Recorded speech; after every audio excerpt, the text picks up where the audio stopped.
Okay, today we're going to go over the first chapter of the book, and that's experimental psychology and the scientific method. So let's get started with science. Science is it's just a belief system, just like any other. So it's like religion in its way. You know, you can believe in science. The methodology, I teach a class called History and Systems of Psychology. Systems is a way of doing psychology, and that's what methodology is what do we consider to be the proper techniques to collect our data, to interpret the data, as it says, to evaluate the data. And then data are, again, the facts that we gather um, from doing our research. Let's talk about common sense psychology. And one of the classes I teach is romantic relationships. And one of the things that people argue about is which is true? Is it that opposites attract or birds of a feather flock together? And in terms of couples. And you can think about this for a moment. Okay, that's long enough. Because we can all think of examples and counterfactuals to both of these. Um, I can tell you the data supports the idea that birds of a feather flock together, that you marry someone or a successful marriage is with someone who's as similar to yourself as possible, meaning things like um, similar in age. For example, the ideal age difference between partners is 0 years. Okay, the more things that are different between people, the more likelihood for conflict. And so no one's so similar to you that you're not going to find ways that they're different. And so truly, opposites attract in that sense. So they're both right, but birds of a feather tend to um, do better. I'm not sure that rhymes. Let's talk about non-scientific inference here. And the book gives a few examples like the gambler's fallacy and stereotyping. A lot of these tie back to Kahneman and Tversky, who did research with heuristics, which are mental shortcuts. And Tversky got a Nobel Prize for his research in economics, even though he's a psychologist. But some other examples are things like the availability heuristic. The availability heuristic is when you make decisions based upon what's readily brought to mind. So, for example, the time when people buy flood insurance is after a flood because they hadn't been thinking a flood could happen. But after it happens, they think, oh my gosh, that could happen, so I should have some flood insurance. Or people get worried about things like serial killers after they watch a scary movie with serial killers in it. You know, your chances of actually encountering a serial killer are infinitesimally small. But when you see a movie with a serial killer, it becomes readily to mind, and you think, oh my gosh, that could happen to me. Um, Another heuristic is one they call anchoring and adjustment, where you can fix.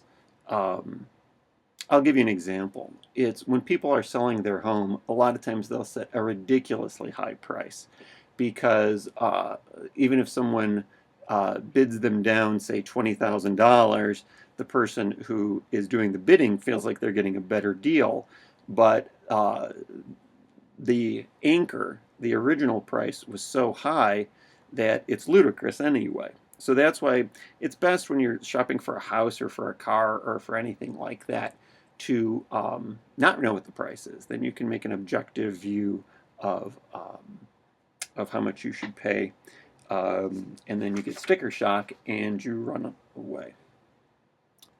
So let's talk about the gambler's fallacy. What happens in the gambler's fallacy is that people misconstrue independent events as being due.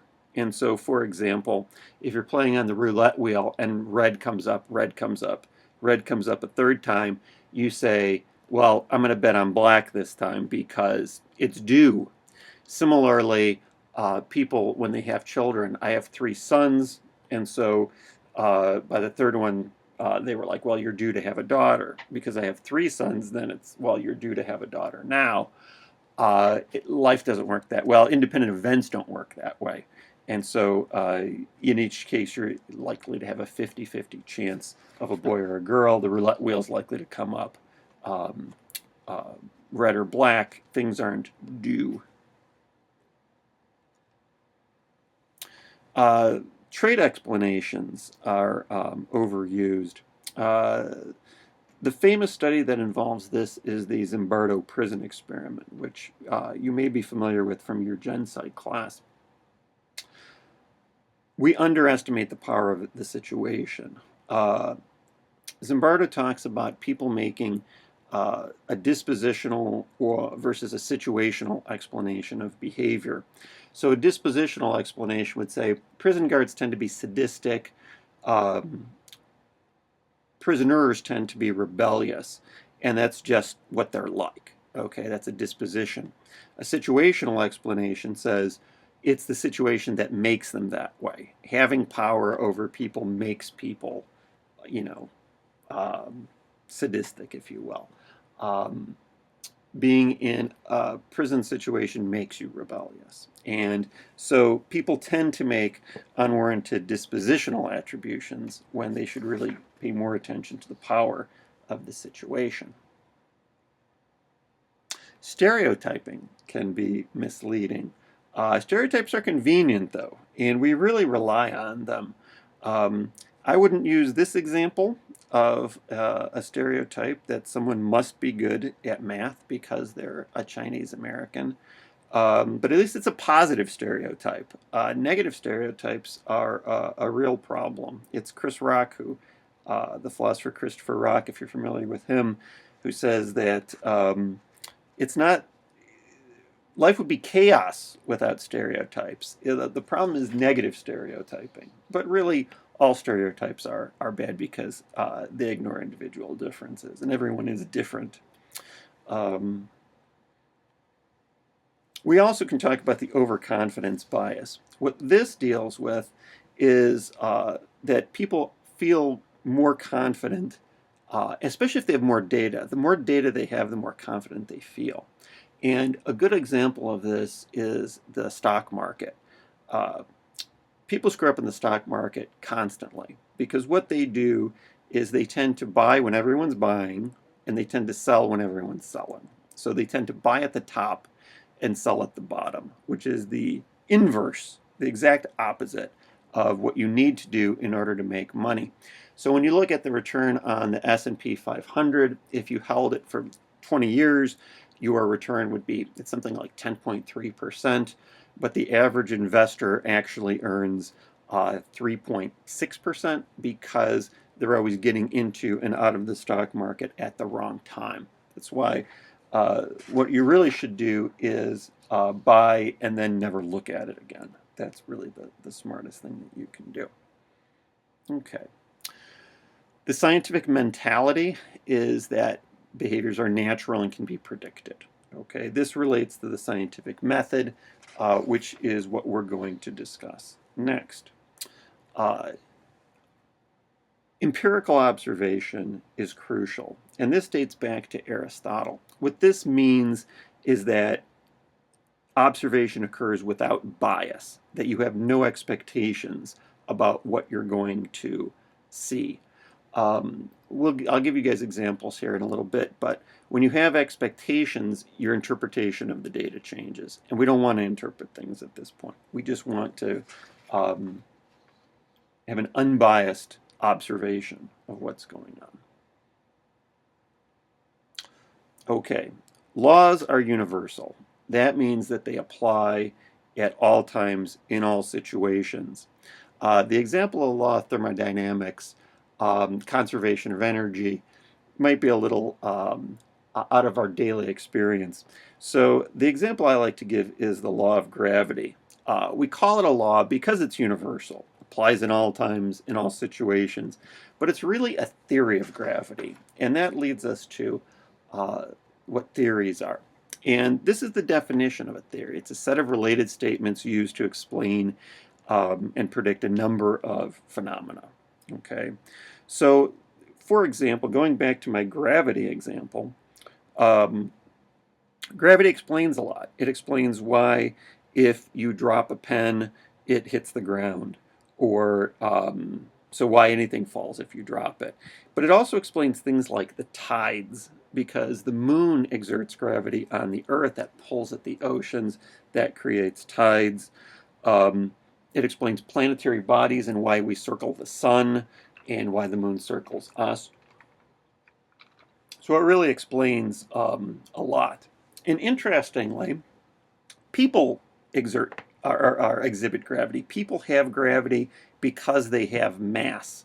And so you could could be a good pickup line.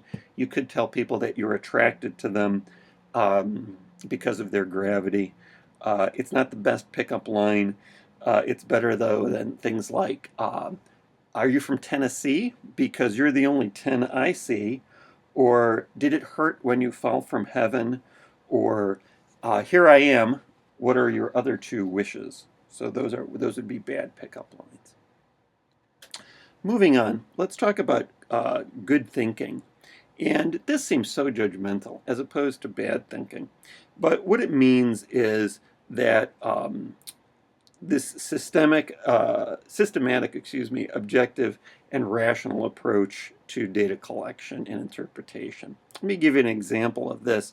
In the medieval world, in Europe, religious people saw the world as just a giant cryptogram, okay? Meaning it's a big puzzle that they had to figure out. So, for example, a rose wasn't just a rose. It wasn't something you could smell and appreciate and think was beautiful. Instead, the red of a rose represented the blood of Christ, and the green represented Christ's resurrection, and eventually all of our resurrection, and the thorns represented the crown of thorns that was put on Jesus at the crucifixion. So therefore, what medieval scholars would spend time doing is arguing about what the meaning of this puzzle of nature was. So we would say that's not really good thinking because they're coming in with a definite bias.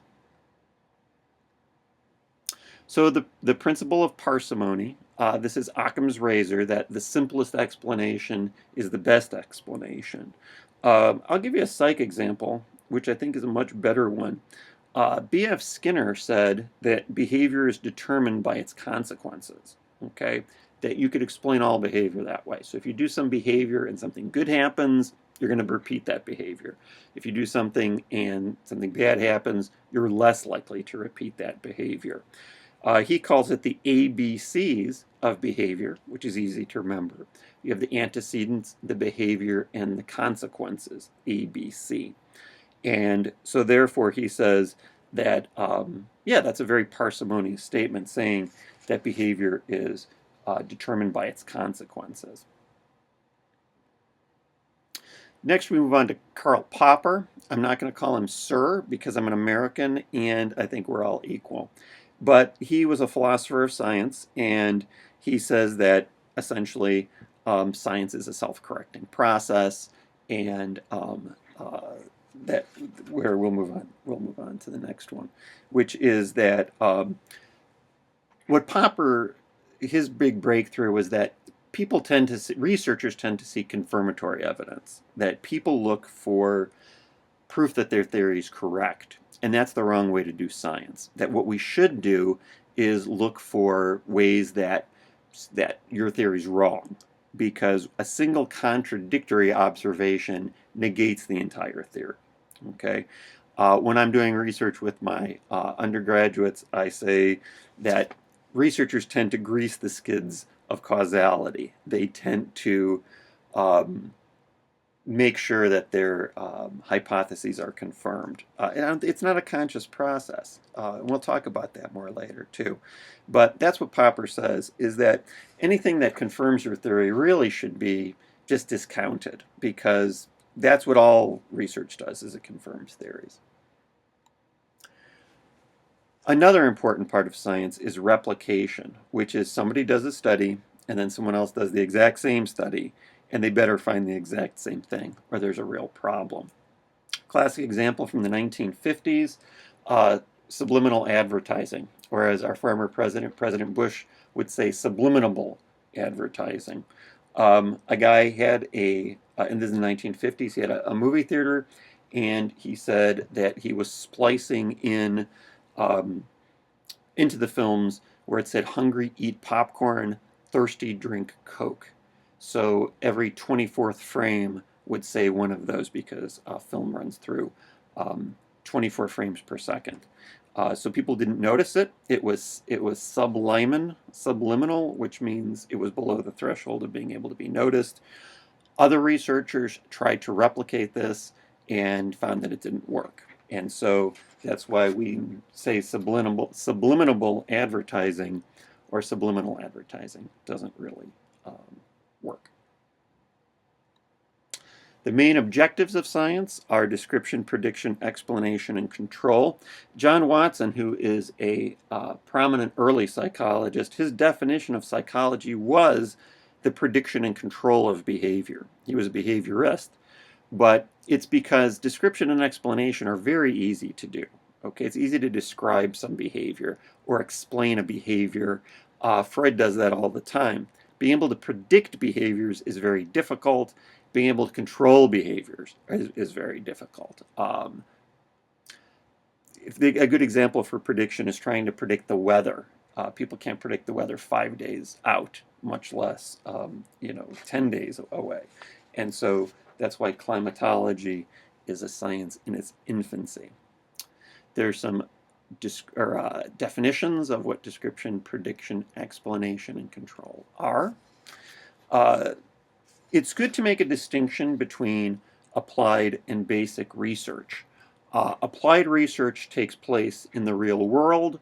Basic research primarily takes place in the laboratory. They use the same methodologies. A lot of times you're researching the same things, but we make that distinction between applied and basic research. An example I like to give is every year the government, when they come up with a flu vaccine, they come up with a specific mix for what they think the likely flu is going to be. That's what applied researchers do, is they come up with the mix for the flu vaccine. What basic researchers do is study things like how viruses reproduce in the first place and how we can create vaccines to fight different diseases, let's say. I vaccinated all my kids, by the way, too. I'm not an anti-vaccination person here.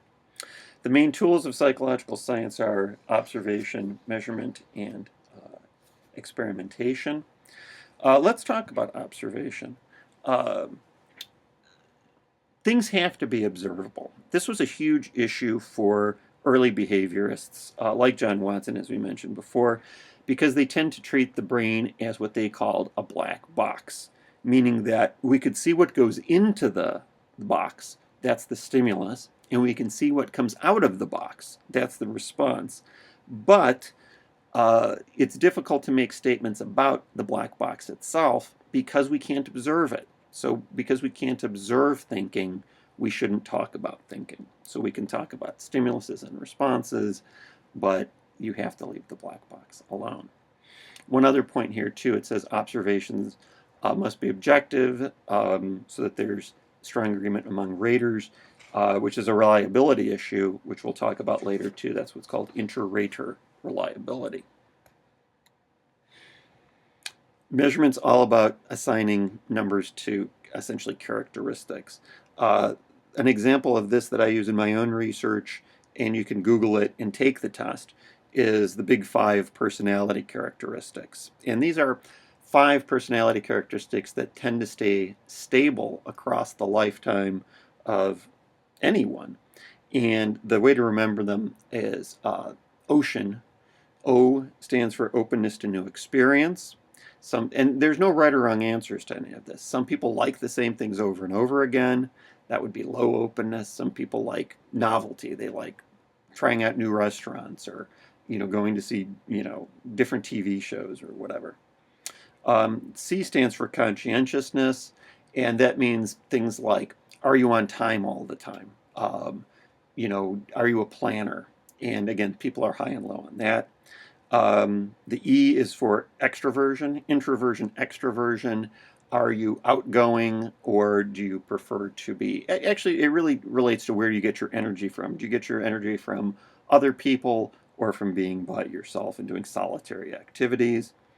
The A is for agreeableness, which doesn't mean are you a happy person? It means do you seek conflict? So will you get in an argument with someone if you think they're wrong, or will you just let it pass and just try to smooth things over and get along with people? And then the N, the last of the big five personality characteristics, is labeled as neuroticism. I don't like that label because it sounds negative. So if you're high in neuroticism, um, you might start doing some diagnoses of yourself. I prefer the term stability. And so some people are very stable, very difficult to shake, good in a crisis. Some people will pretty much fly off the handle. Um, if you want to take this, also you can Google the Big Five personality test online. I use what's called the Hexaco, Hexaco. It uses the Big Five, plus it also includes honesty because people vary in their level of honesty too. And that team tends to be stable across the lifetime. Experimentation is the process that we use to test hypotheses and establish cause and effect relationships. Cause and effect is all about internal validity. That's our ability to make causal statements. And we'll talk more about this later too. And we need to have testable hypotheses too. And they have to be falsifiable. These are important issues. We have to be able to manipulate the independent variable. The dependent variable is what's measured, and that's a good way to keep them separate in your mind.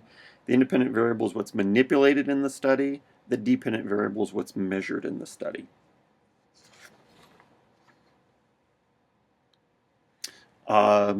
We have at least two treatment conditions, and we control for extraneous variables. What an extraneous variable is it's anything outside of our experiment that could affect our results. So it could be something like the day of the week that you're running the study. So we would run studies during, Monday through Thursday, as opposed to, Sunday night or Saturday night, probably even more so.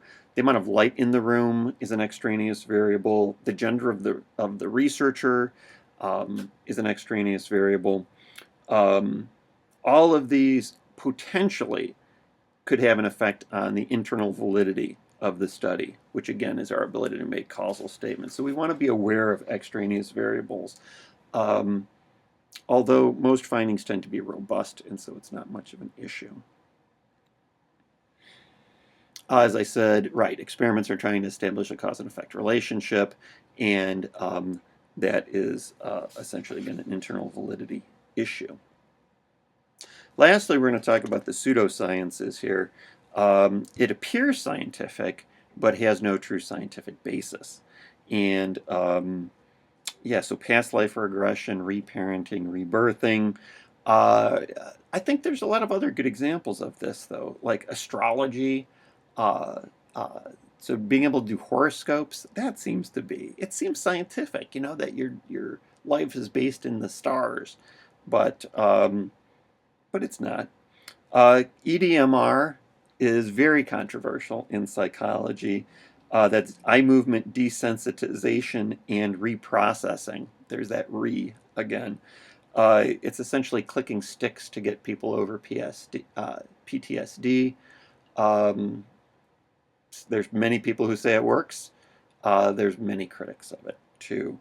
And the last example I'll give is homeopathy, which is where it's like seeking like. It's essentially a form of alternative medicine, and it's very big in Europe. There's a lot of people in the United States who believe in it too. Prince Charles, who is the heir apparent in Great Britain, is a huge fan of homeopathy, if I'm saying that correctly. So that's reason enough to dismiss it as non-scientific, in my opinion. That wraps up the first chapter, and thanks for listening.